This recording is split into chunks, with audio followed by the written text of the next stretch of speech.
A paz do Senhor, seja bem-vindo, seja bem-vinda ao canal do professor Álvaro Bruno para mais uma videoaula da Escola Bíblica Dominical referente à classe de jovens. Estamos estudando o terceiro trimestre de 2021 sobre vigilância, justiça e o culto a Deus. Um chamado para a igreja nos escritos dos profetas menores. Já deixa aqui embaixo o seu gostei, se inscreva no canal e compartilhe essa mensagem, essa videoaula com o maior número de pessoas, para que elas também sejam abençoadas por Deus. Lição número 8, 22 de agosto de 2021. Naum, até onde vai a paciência de Deus? Texto do dia: o Senhor é tardio em irar-se, mas grande em força, e ao culpado não tem por inocente. Naum, capítulo 1, versículo 3. Síntese: a misericórdia de Deus nos oferece novas oportunidades, porém, há um momento em que a paciência de Deus cede lugar à sua justiça, pois o culpado jamais será tratado como inocente na hora do juízo. Os objetivos dessa lição número 8, primeiro, apresentar o livro e a mensagem do profeta Naum. Segundo, refletir sobre a natureza de Deus, seu amor, sua longanimidade, sua justiça e sua ira. E o terceiro objetivo, explicar o porquê de um juízo divino tão rigoroso sobre a Assíria. Leiamos o texto bíblico em Naum, capítulo 1, do versículo 1 ao 3. Peso de Nínive, livro da visão de Naum, o Eucosita. O Senhor é um Deus zeloso e toma vingança. O Senhor toma vingança e é cheio de furor. O Senhor toma vingança contra os seus adversários e guarda a ira contra os seus inimigos. O Senhor é tardio em irar-se, mas grande em força, e ao culpado não tem por inocente. O Senhor tem o seu caminho na tormenta e na tempestade, e as nuvens são o pó dos seus pés. Na introdução, então, nós temos na interatividade, na interação, nós devemos, então, incentivar as nossas aulas a serem mais interativas e mais dinâmicas, né? Não apenas transmitir as informações. Vemos um pequeno resumo que Naum foi um profeta de Judá e a sua mensagem apresenta uma promessa divina. Qual era essa promessa divina? A punição da Assíria por sua crueldade. A leitura do livro enfatiza a misericórdia e o juízo de Deus, né? Infelizmente, hoje em dia, muitos veem a misericórdia e a bondade de Deus como uma licença, um consentimento para o pecado. Isso é uma má interpretação acerca da Bíblia Sagrada e, acima de tudo, uma interpretação equivocada acima do nosso Deus, sobre o nosso Deus. Então, nós não podemos nos esquecer de que Deus é misericordioso e realmente Ele é tardio em irar-se, mas, contudo, todavia, Ele é justo e ao culpado não tem por inocente. Então vamos à introdução para nós entendermos um pouquinho essa nossa pré-introdução. Diz assim: até onde vai a paciência de Deus? Essa é uma pergunta que nós devemos nos fazer. Deus concede aos seres humanos tempo e oportunidades para o arrependimento. Infelizmente, há aqueles que abusam da paciência divina, tratando com leviandade a graça recebida, a famosa graça barata. Pensam que sempre terão oportunidades, mas uma hora o juízo chega. Naum nos ensina, é o que nós vamos estudar nessa lição, que em sua finita sabedoria, Deus estipula um tempo específico para o julgamento. Nínive, capital da Assíria, havia provado da graça de Deus na pregação de Jonas. Com o arrependimento dos ninivitas, o Senhor suspendeu o juízo. O tempo passou e, após um pouco mais de um século, uma nova geração preferiu a iniquidade ao invés da retidão. Suas obras foram cruéis, perversas e infectadas de malignidade.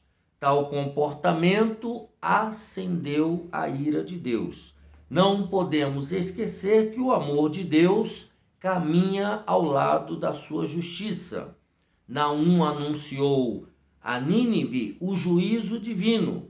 Deus estava cheio de furor e não trataria o culpado como inocente. Então nós temos aqui a primeira questão, que não deixa de ser uma questão filosófica teológica: até onde vai a paciência de Deus? E aí nós lemos na Bíblia que todos os seres humanos, eles têm um tempo e eles têm oportunidades para o arrependimento. Então, durante esse período de vida que é concedido a cada ser humano, ele vai ter as oportunidades para errar, mas oportunidade para se consertar. Ele vai ter um tempo que nós não sabemos, nenhum de nós sabe quanto tempo cada um tem, mas tem um tempo. Depois ele fala sobre algumas pessoas que abusam da paciência divina, tratando a graça de Deus, o favor de Deus, tratando com desdém, tratando com leviandade, que é o que nós citamos sobre a graça barata, ou seja, quanto mais eu pecar, mais a graça de Deus há de se manifestar na minha vida. Então eu vou pecar bastante, que é para a graça de Deus ser bastante na minha vida, que é um conceito teológico, filosófico equivocado, muito equivocado.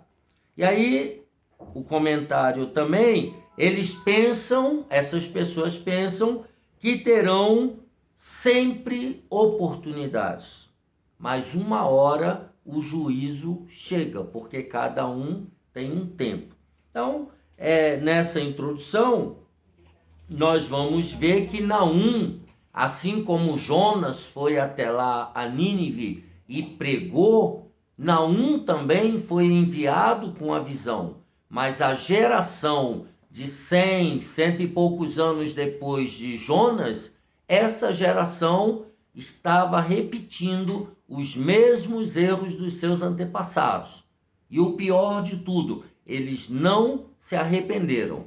Por isso, foi anunciado a eles o quê? O juízo de Deus. Mas vamos ao tópico número 1, Naum, o subtópico, o Consolador.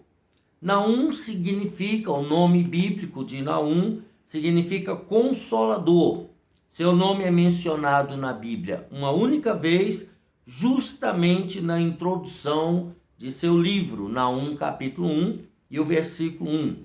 Sua profecia não apresentou julgamento para Israel, apenas transmitiu consolação, ou seja, que os inimigos de Israel, eles seriam julgados por Deus, que era para o povo de Israel ter paciência, que Deus estava tomando as providências.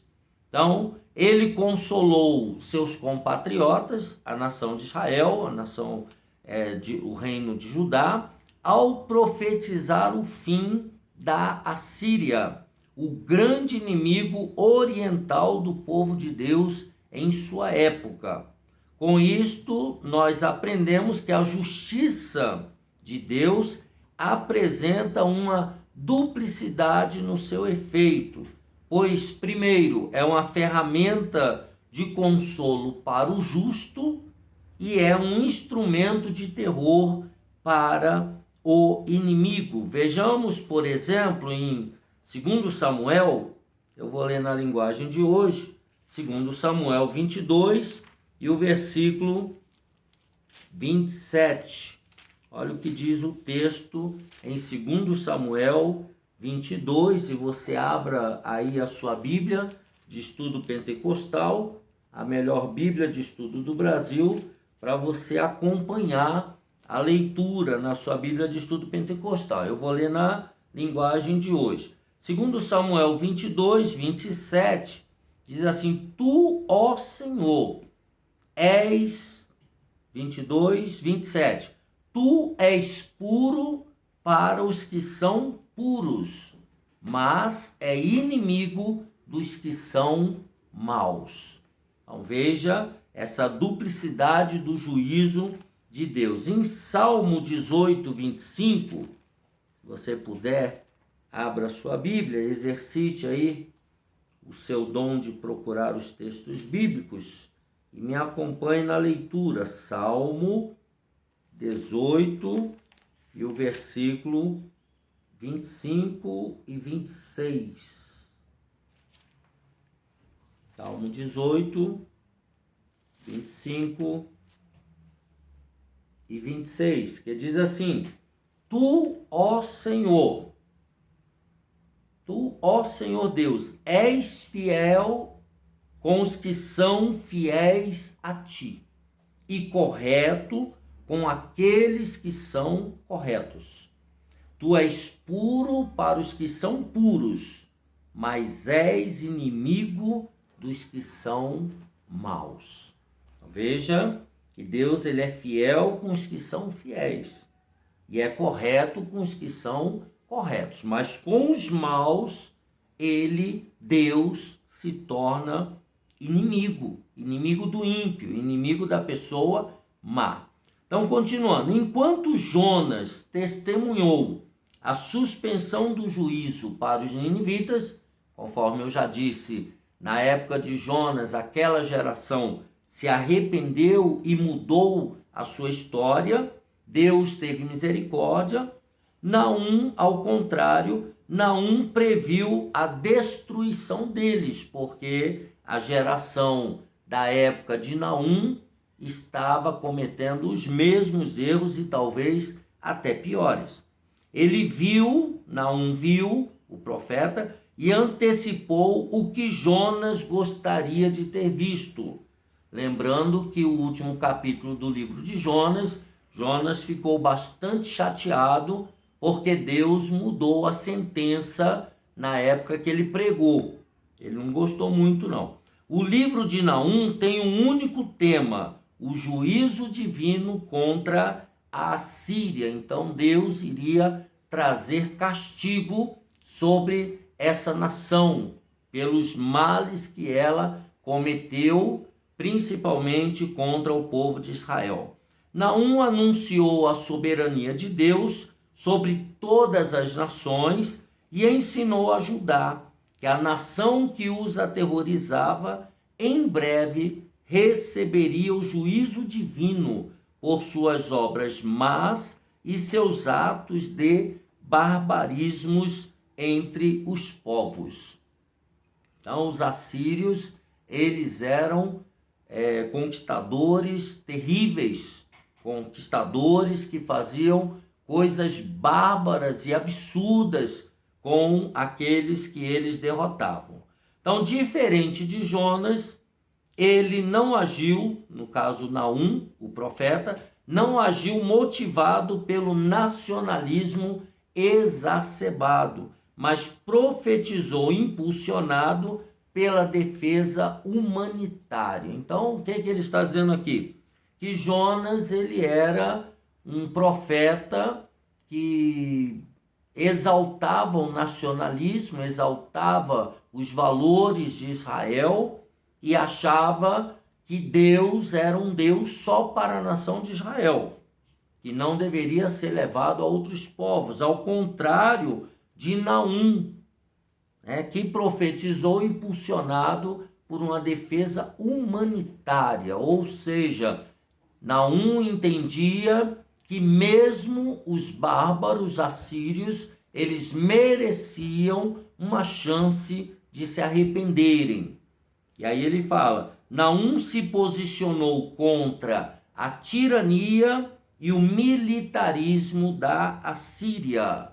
Então, Naum, lógico, era contra isso, não aceitava essa barbaridade desse povo, né? E então ele diz, não devemos agir motivados por valores ideológicos, né? Não é a filosofia do mundo que nós devemos seguir, mas sim os valores bíblicos. Então, aquilo que está certo, mas o que está errado precisa ser condenado, precisa ser criticado e precisa ser apontado os erros. Mas nós não devemos ter como motivação uma determinada ideologia política, uma ideologia filosófica. Nós devemos olhar o que a Bíblia diz e nos manifestarmos coerentemente de acordo com a palavra de Deus, e não por viés ideológico. É isso que ele está dizendo aqui. No número 2, o subtópico 2, fala da data da profecia. As informações históricas de que dispomos sobre Naum são insuficientes, portanto, não são conclusivas em relação a datas. Então, não há uma data 100% coerente e correta. Alguns historiadores, eles têm ideias diferentes sobre as datas, né? O livro não menciona reis, então não dá para ter algo histórico, né, para poder datar a época de Naum. O foco da mensagem não era Judá, mas a Assíria, uma potência estrangeira que durante longos anos oprimiu o povo de Deus. O texto bíblico se refere a Nínive como uma grande cidade. Tá? Jonas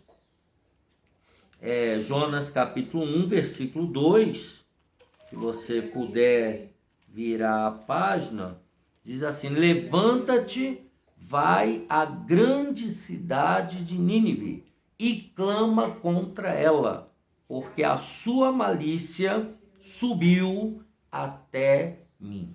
Então veja que aquela nação, ela estava cometendo atos absurdos e abomináveis a ponto de chamar a atenção de Deus no sentido negativo. Jonas 3 e 2, ele diz, levanta de novo, Deus falando para Jonas, e vai à grande cidade de Nínive e prega contra ela a pregação que eu te disse. Então, Nínive, a capital da Assíria, era uma grande cidade, quando falam uma grande cidade, havia uma população grande, comércio abastado, havia portos, havia tudo de grande, tudo de importante havia naquela metrópole. Então era uma cidade grande. Então tratava-se de uma cidade pós-diluviana, né? Fundada depois do dilúvio, fundada por Nimrod. Isso está lá em Gênesis capítulo 10. Gênesis 10, de 8 a 11. Vamos para a leitura na linguagem de hoje, para dar uma melhorada e facilitada na compreensão. Gênesis, capítulo 10. Você já achou aí? Você já achou? Pode ir lendo aí. Gênesis 10, de 8 a 11. Cuxi foi pai de Nimrod, o primeiro grande conquistador do mundo. Com a ajuda de Deus, o Senhor, ele se tornou um caçador famoso. E é por isso que se diz, seja igual a Nimrod, que com a ajuda do Senhor foi um grande caçador. No começo faziam parte do seu reino as cidades de Babilônia, Ereque e Acade, todas as três em Sinar. Daquela região, Nimrod foi para a Assíria e ali construiu as cidades de Nínive, Reobote-ir, Calá, versículo 12, e Rezém, que fica entre Nínive e a grande cidade de Calá. Então, Nínive, na Síria, era uma cidade pós-diluviana, que nos tempos de Senaqueribe, rei da Síria, 705 a 681 a.C., foi fortificada e atingiu o seu período de maior glória e poder, ou seja, ela teve os seus momentos de glória e de reinado mundial. O livro foi escrito provavelmente um pouco antes da destruição de Nínive, em 612 a.C. O profeta chegou a citar o cativeiro de Tebas, no Amon, a capital do Egito Superior, está no versículo 3 ao 8 de Naum.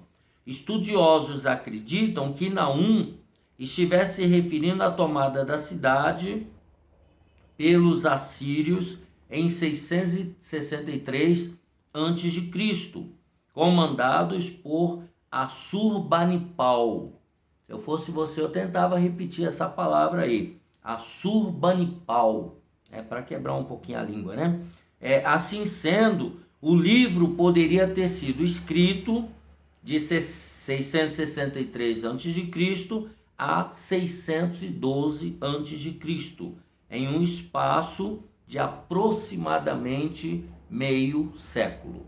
Então veja que a escrita de Naum, ela não se deu de imediato, ela foi sendo produzida aos poucos, né? Levando aí em consideração o contexto social em que ele estava vivendo e observando. Tá? No subtópico 3, a estrutura e a mensagem do livro, ele coloca, o livro possui 3 capítulos. O primeiro é composto da apresentação da profecia, conforme nós já lemos, versículo 1. Salmo de louvor sobre a natureza de Deus, a adoração a Deus, do versículo 2 ao 8, quando ele diz, o Senhor é tardio em irar-se, o Senhor tem o versículo 3, o Senhor tem o seu caminho na tormenta, versículo 4, ele repreende o mar e o faz secar e esgota todos os rios, e vai até o versículo 8, falando da bondade de Deus para com aqueles que confiam nele. E depois, então, anúncio em forma poética, ele faz o anúncio do juízo divino sobre os ninivitas, tá? Do versículo 9 ao 15, que diz assim, que pensais vós contra o Senhor? Aí ele já está se dirigindo aos ninivitas. Ele mesmo vos consumirá de todo, não se levantará por 2 vezes a angústia. Aí ele vai falando, mas agora, versículo 13, quebrarei o seu jugo de cima de ti e romperei os teus laços, tá? E aí ele vai contando, eis sobre os montes os pés do que traz boas novas, do que anuncia a paz. Então ele vai, é uma mensagem, conforme na introdução, uma mensagem de juízo para os assírios e consolo para os israelitas. No segundo capítulo, ele ele fala em detalhes sobre a queda de Nínive, começando no versículo 1. O destruidor está já diante de ti. Guarda a tua fortaleza, observa o caminho, esforça os lombos, fortalece muito o teu poder, porque o Senhor trará outra vez a excelência a Jacó, ou seja, destruirá os inimigos que são os assírios, os ninivitas. Pois descreve, o versículo 3 descreve o invasor, mostrando aí como eles são poderosos. Depois a forma do ataque, no versículo 4 e 5, né? Porque eles vão correr, serem rápidos. E do 6 ao 8 ele mostra a queda dos ninivitas, tá? E aí fala um pouco de como eram os ninivitas, como eles são agora e como serão destruídos. Então os tesouros seriam saqueados, provocando grande desolação, do versículo 10 ao 13, tá? E o terceiro capítulo do livro, então, informa os motivos que determinaram a queda de Nínive, da cidade de Nínive, do versículo 1 ao 19. Então, o tom do livro, ele é severo, como diz aqui o comentarista. A mensagem, ela constitui um peso, ou seja, uma sentença judicial austera da parte de Deus, ou seja, alguma coisa que vai acontecer e não tem mais revogação. Então já houve o julgamento, já houve a condenação e agora tem a aplicação da pena. Então ele diz aqui que é possível vermos que não há mais misericórdia sobre os assírios. Lembra que nós comparamos com Jonas? Jonas pregou, o rei proclamou um jejum e todos se arrependeram. Aqui não, aqui a sentença já estava dada, não havia mais como aguardar arrependimento. O tempo de misericórdia já havia acabado. Agora era tempo de aplicação da pena. É isso que ele está dizendo. Então não há mais misericórdia sobre os assírios. Eles aqui, os assírios, aboliram o arrependimento original na época do profeta Jonas e se voltaram para a iniquidade. Então eles sabiam da história que havia acontecido na geração anterior, sabia do juízo de Deus, sabia do milagre de como Jonas havia chegado até a terra de Nínive, mas agora eles voltaram a praticar, eles escolheram deliberadamente praticar a iniquidade. Então, quando a gente fala de misericórdia de Deus, nós estamos falando de pessoas que estão subordinadas a essa misericórdia, de pessoas que estão dispostas a mudar para alcançar essa misericórdia. Essa misericórdia, ela não é unilateral. Não adianta Deus ter misericórdia de você e de mim e a gente não ter que fazer nada. Não é assim que funciona, tá? A misericórdia de Deus nos é apresentada e nós temos que receber essa misericórdia mudando a nossa postura em relação ao pecado, em relação à iniquidade. É nesse sentido que ele está falando aqui. Então, eles se voltaram para a iniquidade, por isto o tempo da retribuição divina havia chegado. Eu espero que até aqui você tenha captado a mensagem desta aula. Eles, os ninivitas, já conheciam a misericórdia divina, agora provariam da ira de um Deus vingador. Está lá em Naum 1 e 2. O Senhor é um Deus zeloso e que toma vingança. O Senhor toma vingança e é cheio de furor. O Senhor toma vingança contra os seus adversários e guarda a ira contra os seus inimigos. Então, o nosso Deus, ele é amor, mas ele também é justiça. Então, todas as vezes que a gente fala de graça e de misericórdia divina, nós temos que olhar também a justiça divina, a ira de Deus contra o pecado. Mas vamos terminar esse tópico 1. Precisamos entender, então, que o juízo divino sobre o pecador não é uma vingança arbitrária, mas o devido processo da providência moral e da lei da semeadura. Então, Deus, quando ele chega a se vingar, já houve um grande período de espera, de misericórdia, de tempo dado para que a pessoa se arrependa. Mas chega um tempo, chega um momento que a lei da semeadura vai entrar em ação, ou seja, aquilo que o homem semeia, ele vai ter que colher.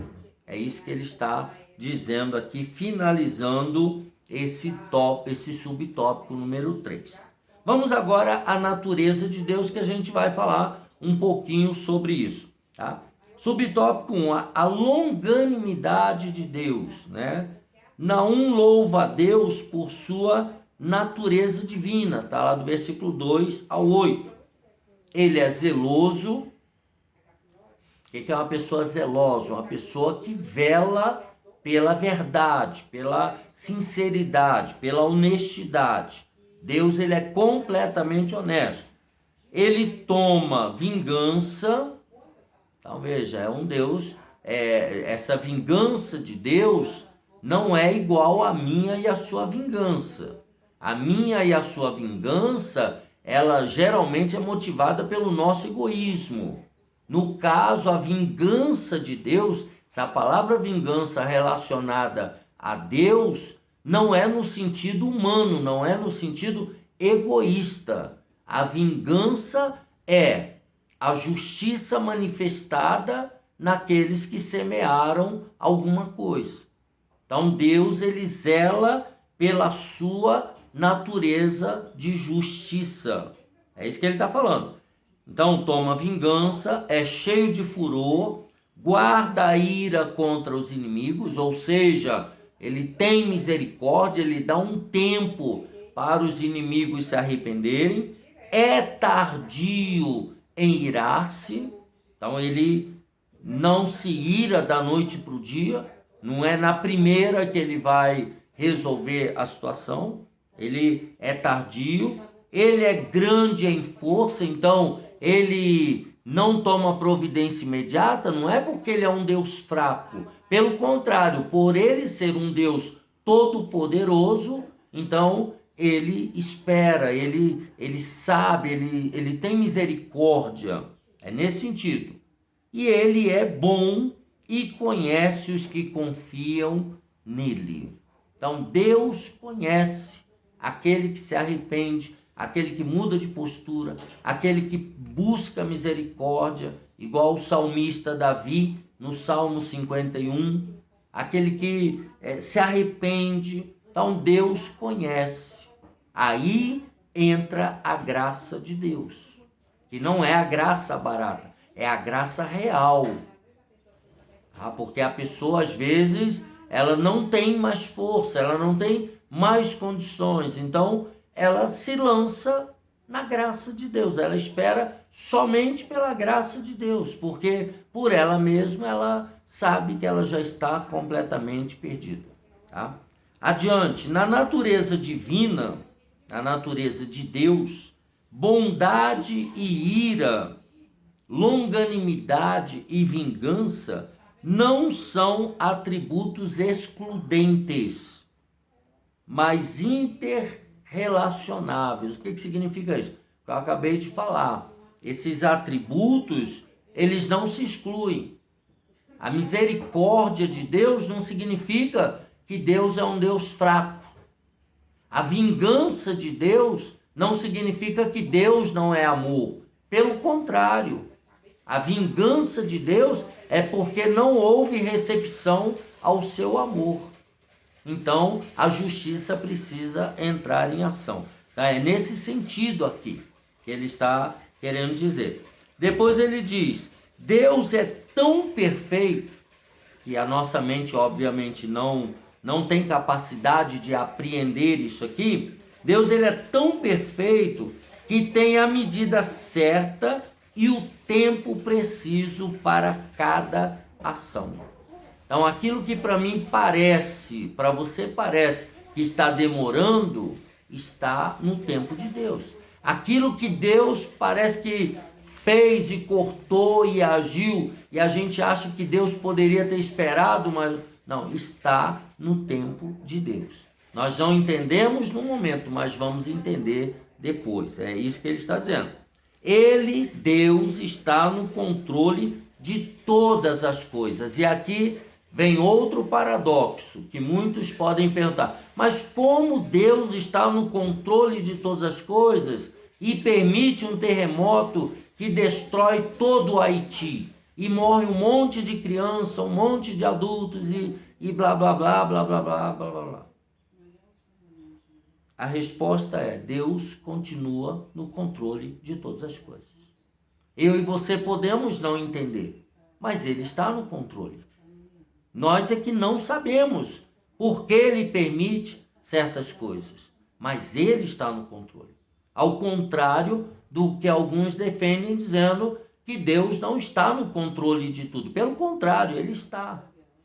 Mas aí demanda a sua fé, demanda a minha fé. É aí que entra a fé. Quando nós não entendemos e mesmo assim nós cremos que Ele está no controle. Vamos adiante. É infinito, Deus é infinito em poder e sabedoria. As nuvens são os pós dos seus pés, Naum 1:3. A terra se levanta na sua presença. Lógico, está que aqui é uma metáfora. Está colocando aqui as nuvens, o pó, a terra se levanta. É uma metáfora. Terra não é gente, nuvem, né? Está dando característica, então é metáfora, cuidado.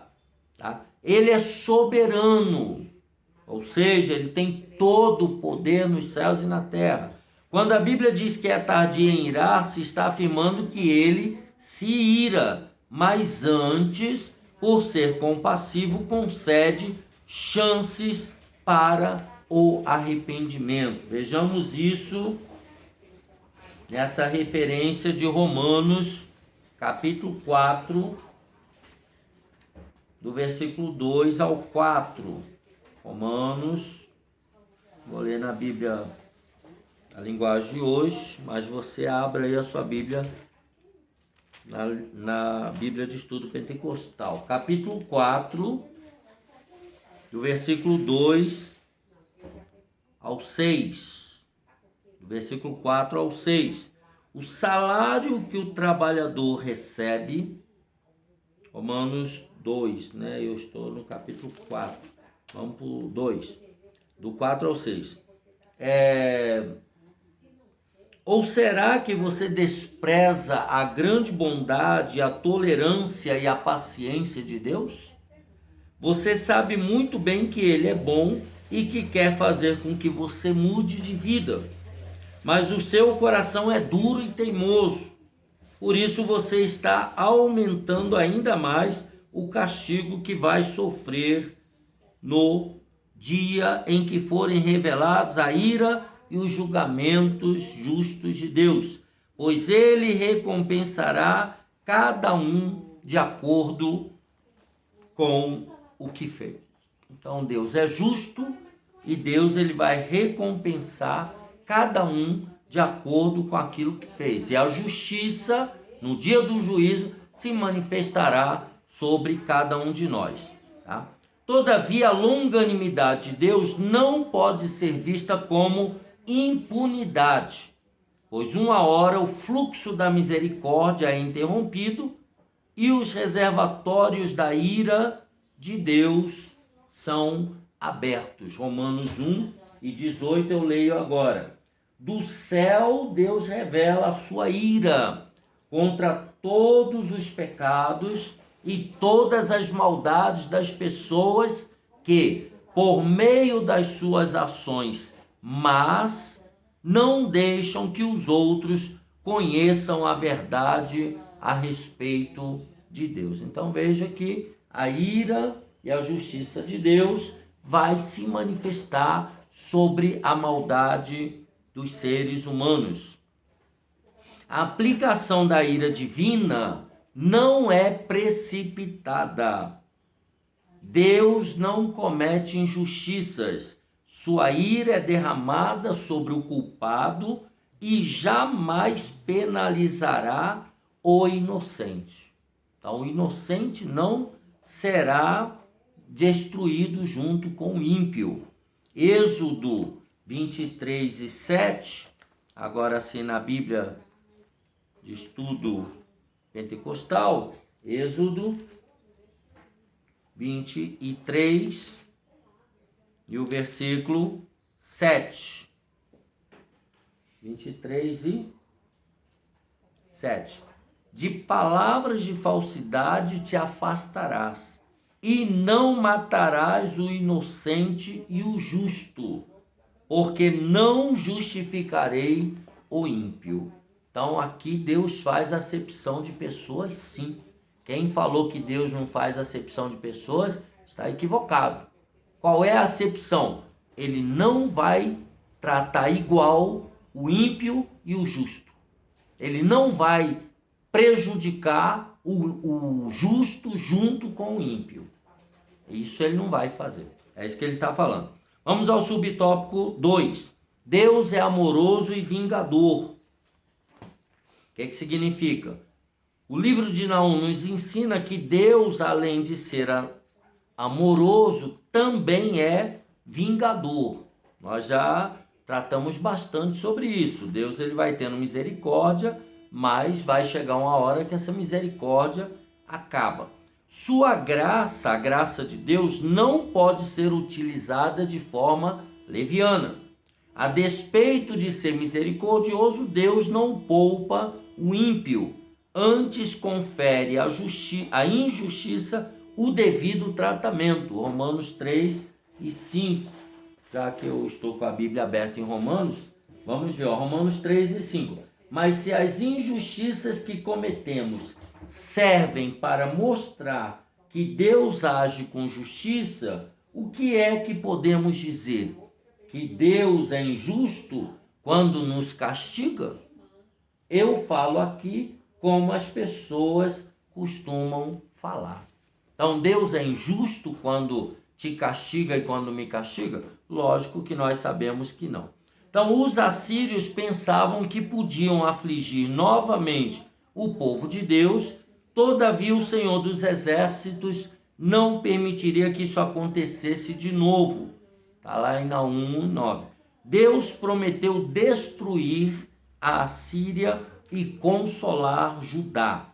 O povo de Deus não seria afligido novamente. O consolo de Judá não se fundamentava no sofrimento alheio, no caso da Assíria, mas em perceber que Deus executa sua justiça no mundo. Ou seja, Deus retribui aqueles que são maus. Então, muitos concebem erroneamente o amor de Deus como uma bondade natural permissiva, porém, o amor de Deus é rigidamente justiça. E foi por esse motivo que Cristo morreu. Então, o amor de Deus, ele se manifestou naquilo que Jesus fez na cruz do Calvário. Ele deu seu Filho para morrer no lugar dos pecadores. Judá estava sempre debaixo de ameaça da parte dos sírios, tendo a obrigação de pagar altas somas de dinheiro, de impostos.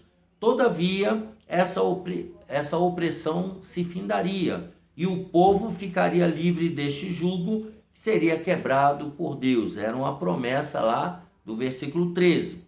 O que representa vingança para uns, simboliza justiça para outros. Na cátedra do julgamento está o Senhor, o justo juiz de toda a terra. Então Deus, ele é o juiz. Tá? O Senhor é bom. Já estamos caminhando para o final. O retrato pintado por Naum do temor que a natureza nutre de Deus poderia, a princípio, apresentar uma ideia errada sobre o Criador. Nós já lemos, né? Por isso, o profeta tratou de atestar que o Senhor é bom e não pode ser associado ao atributo oposto. Lembra de justiça, né? E misericórdia, por exemplo? Então não pode achar que Deus é só justiça, como também não é só misericórdia. A bondade, nesse caso, não apenas está no contraste com o mal, mas também no contraste entre o bem e o mal, mas também contra o mal. Tá? Se não fosse assim, a bondade resultaria em omissão e seria falha, né? A benevolência divina não deixa vulnerável ou fragilizado, não deixa Deus vulnerável ou fragilizado na hora de executar os seus juízos. Pelo contrário, quando necessário, persegue os seus inimigos com trevas. Está lá em Isaías 42, Isaías 66, 15.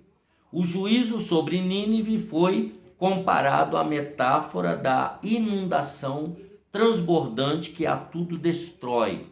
No livro de Naum, temos o braço da vingança judicial de Deus, a manifestação da justiça, em favor do seu povo, estendido contra uma nação implacável e aterrorizante. As ações horríveis da Assíria não ficariam impunes diante da justiça divina. Como sabemos a hora em que a misericórdia será trocada pela ira divina na aplicação da justiça? Não sabemos. Por isso, devemos sempre andar em retidão. Então, esse tempo em que a justiça de Deus há de se manifestar sobre todo homem, toda mulher na face da terra, esse tempo ninguém sabe. Então, nós devemos andar em prudência. O último tópico, os pecados da Assíria. Até onde vai a paciência de Deus? Ganância e injustiça. A palavra de Naum era muito dura, mas operava em conformidade com os pecados daquele povo. Nínive era uma cidade cheia de mentiras e roubos. Os acordos e tréguas com as nações próximas eram quebrados e as palavras descumpridas. A cidade foi comparada à figura de uma meretriz que engoda suas vítimas à ruína, mediante exibições de poder e argumentos persuasivos. Todavia, os gracejos aparentemente vantajosos, na verdade, eram ardilosos, e quando as nações respondiam favoravelmente aos seus encantos, eram destruídas por este império. Então, eles não cumpriam a sua palavra em nada. Nada do que eles combinavam, eles cumpriam. A Síria praticava o mal pela força e pela persuasão. Então, eles entravam com tanques e destruíam tudo. A mentira servia à injustiça na consecução da maldade. A nação era condenada pelos pecados também de idolatria e feitiçaria. Na busca pela ganância, muitas pessoas se apostataram da fé, atraindo maldições sobre si. Quando se cultua o materialismo, os princípios espirituais e os valores morais são ignorados. É a ganância que dá luz à injustiça, agenciando a exploração e a tirania em nosso mundo. Ele está aqui fazendo, então, uma comparativa entre o que aconteceu em Nínive, roubo, injustiça, mentiras, quebra de aliança, quebra de pacto, com o nosso tempo, com o que está acontecendo na nossa era. A violência e a soberba. Então, vimos aí ganância e injustiça, agora violência e soberba. Nínive era uma cidade sanguinária que massacrou diversos povos, derramando sangue em inúmeras guerras.